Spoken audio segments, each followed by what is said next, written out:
Yo, this ain't some motherfucker juke, but I'm on it. I know you are.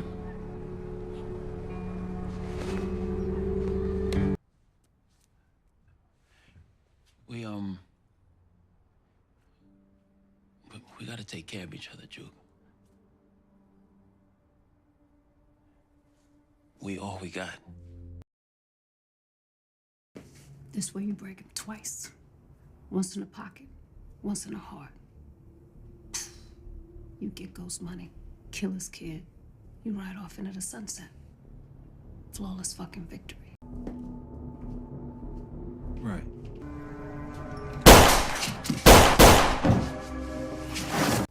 So for today's topic, I had this idea when it comes down to like Jukebox, because so far Jukebox has been somewhat quiet, and she hasn't really been doing too much besides like trying to become like a singer, and she's trying to like find her own footing despite her wanting to be in the military, even though we all know that she's not going to be in the military, that she's actually going to become a cop.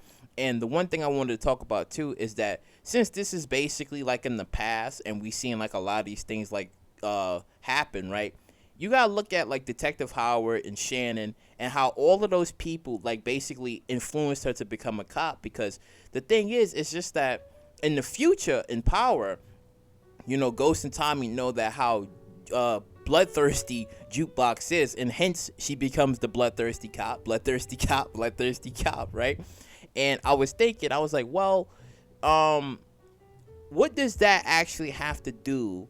When does that actually come about? When she actually starts to become bloodthirsty? Like, does it happen when, like, before she becomes a cop? Because we know what happens when she becomes a cop, but do we, are there going to be any hints of her becoming maybe bloodthirsty, like in the beginning? Because remember, her and Shannon had like some sort of an understanding of like them both being lesbian, they liking women, and Jukebox Owen Shannon won when she told her, she was just like, yeah, you gotta look out for your own people, right? Because they coming for you. And I'm thinking like all of these little influences that happened over her time basically made her become like a cop, especially like Detective Howard, because she doesn't like him. So I'm thinking that all of this stuff that actually happened is only going to make her story much more interesting, because we already know what Kanan is doing. We already see like the little stuff that he's doing and the slow build on him. But Jukebox, the build is there, but we're just waiting for it to like fully grow. Because the thing is, when it comes down to like Jukebox and Raquel has always been like a mother figure to like Jukebox. But what if there's actually something there between them? Because we know that after her mother's death, it kind of messed up even more. But if something actually happens to Marvin, that's going to really throw her over the edge. And I'm thinking, like, would she actually blame Raquel for the death of Marvin? Because we see how Kanan is, he's fully upset about everything that Raquel did to him. Like, she lied to him. She did all these things to him. And he just said, you know what, screw this. I don't want nothing to do with you. I'm just going to make my own money and I'm going to do my own things. Now, for Jukebox, I think Marvin's death is going to push her for her not to be part of the family anymore, and for her to like to change her name, because we do know in the future she does change her name. Like, she's no longer Jukebox Thomas, like she goes by like a different name, right? And it does make me wonder too, even though I know some of y'all is upset, and y'all always be saying like nah, she's still alive. Like, what if they actually setting up something much more and we're not yet seeing it between like Jukebox and maybe Raquel? Because I kept saying it before, we don't even know if Raquel is actually alive or dead in the future. But what if Jukebox is the one to, maybe she the one that actually might be the one pulling the trigger on Raquel instead of it being Kanan? Because despite Kanan not wanting anything to do with Raquel, that's still his mama. He doesn't want her dead or anything. He just wants to be separate from him. Because remember, Jukebox and Kanan does have like some sort of vicious fight, and she does give him a scar on his neck. So we don't know if that has anything to do with like Raquel, right? Or it may be Famous or anybody that was close to Kanan at the time. We don't know if that was the case on why they had like this vicious fight, but we do know that a fight actually happened, and then eventually I guess maybe she left, or she changed the name or whatever, and she became a cop. But the thing is about her being bloodthirsty is mind-boggling, because it's just like when does that part actually happen on when she becomes like very bloodthirsty? Because when Ghost was looking at Jukebox and he was in fear of this woman, because he was just like, nah, you know, there's some stories about you, like you kind of crazy. So I'm just like, okay, what did she actually do? Because we only seen like snippets of her when she was a cop and she was basically getting away with certain things, because she realized that being a cop has much more power than being a gang member. Because a gang member, you don't really have that much power because the law is going to come after you. But if you are the law, right, then you know how the law works, and you could basically manipulate the system to doing whatever that you want. And that's what Jukebox did. So it does make me wonder about all these things that's going to happen, because like her past, that from what we've seen from, like, you know, Marvin, Raquel, Marvin, Raquel, Detective Howard, and Shannon, like all of them, all those people like played like a major role in her life, and for her to actually change to becoming like a cop and changing her whole name completely. So that's what I'm saying. It's just like the little tidbits and pieces that we're kind of getting. It does make me wonder about a lot of these things, because I'm like, so far we haven't seen like Jukebox get like angry at Rock, despite, you know, Kenya was visiting Rock to go talk to her about that whole Jukebox incident when she, you know, punched the kid in the face, right?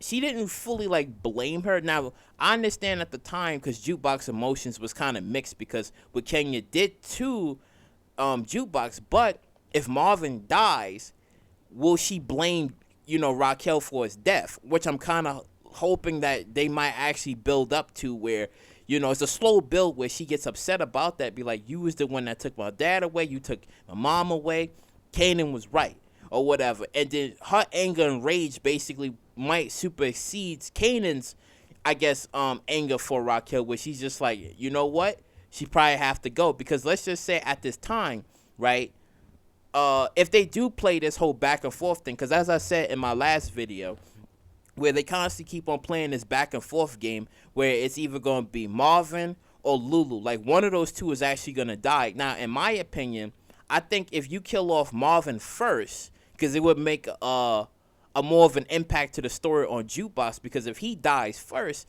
then it would make her, I guess, transition to becoming maybe this bloodthirsty person, and she's either going to be, you know, slowly getting there to, you know, her goals on becoming a cop and this vicious person that Ghost was in fear of, right? Rather than Lulu, where Lulu doesn't have any children. I mean, the story will still be impactful when he dies, or if he dies, right?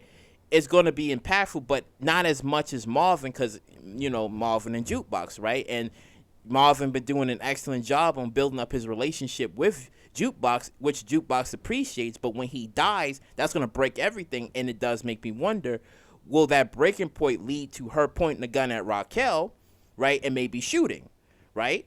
That's the thing that's the thing I gotta look out for, because Jukebox keeps everything to herself while Kanan expresses his emotions out, and he, you know, takes it out on, well, no, he doesn't really take out his anger on anything, but he does expresses his emotions more, and he kind of like takes his, you know, feelings and just takes it to the streets and you know, moving weight and selling drugs, rather than Jukebox, where she keeps her emotions to herself and she's constantly thinking about her next move. And again, we could be overlooking these things, and it might actually be Jukebox the one that actually might point this gun at Raquel instead of it being like Kanan, right? Because we all looking at Kanan being the one like, okay, if Tariq did it to Ghost, Kanan might do it to Raquel, but what if it's not the case and it's actually Jukebox the one doing it? Because remember, that vicious fight between Kanan and Jukebox is supposed to happen, and she does give him that scar on the neck. So we wonder if that's actually going to be because of that, or because of Famous, or because of anything else that Kanan was doing,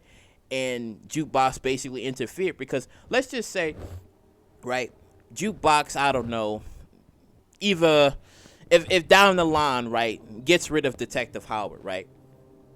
Question is, will Kanan actually care? Because going forward in this season, we haven't seen too much interaction. I mean, we will in the next episode, but we haven't seen like too much interaction between like Detective Howard and Kanan compared to the last season, where Detective Howard was trying to get to know Kanan and tell him, like, you know, I'm your father. I will never turn you in. Rock was messed up for what she did. So if Jukebox was to like take out like Detective Howard. Like I said, I don't know if Kanan would actually care as much if it was like Jukebox actually taking out like Raquel. So again, like we just gonna have to like wait and see on what's gonna be like the outcome. But we do know that all of these events that actually happen in both Jukeboxes and Kanan's life, you know, alter them to becoming like the people that they chose to be. You know, Kanan chose to take over the streets while Jukebox chose to become a cop and do things her way. But it's just like that viciousness that we're gonna see. Ooh, it's gonna be quite interesting because, you know, Jukebox and Kanan, you know, had like this. They still got like a good relationship. Like nothing has changed quite yet, but that all can change the moment when Marvin dies. I think that's going to be the thing that's going to like really shape her future, is when he actually dies, and that's when she's going to probably, you know, start doing something about it and really start to become like much more vicious. But, you know, let me know in the comment section down below on, you know, how do you think like Jukebox's, or when do you think Jukebox's like heel turn is actually going to be, and how who's gonna pay the price? That's why I'm just gonna leave it out. Who do you think is gonna pay the price? Because like I said, I know y'all like, nah man, stop saying that shit. Rock's alive, and I'm like, we don't know. Like we just don't know. But you know, like, comment, subscribe, and share, and I catch you all in the next one.